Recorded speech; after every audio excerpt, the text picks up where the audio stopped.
মোবাইলে অতিরিক্ত ভাইরাসের সংক্রমণ থেকে মুক্ত থাকার জন্য কিছু পদক্ষেপ গ্রহণ করা উচিত।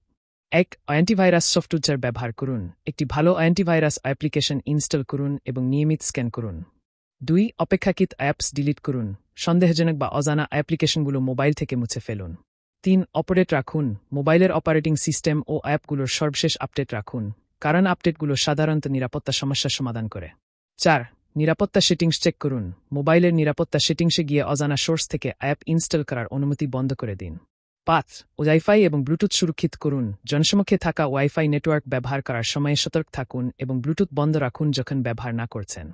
৬. ব্যাকআপ নিন। গুরুত্বপূর্ণ তথ্যের ব্যাকআপ নিন, যাতে কিছু সমস্যা হলে তথ্য হারিয়ে না যায়। ৭. পাসওয়ার্ড পরিবর্তন করুন। আপনার অ্যাকাউন্টের পাসওয়ার্ড নিয়মিত পরিবর্তন করুন এবং শক্তিশালী পাসওয়ার্ড ব্যবহার করুন। এগুলো অনুসরণ করলে মোবাইল ভাইরাস সংক্রমণের ঝুঁকি কমানোর ক্ষেত্রে সাহায্য করবে।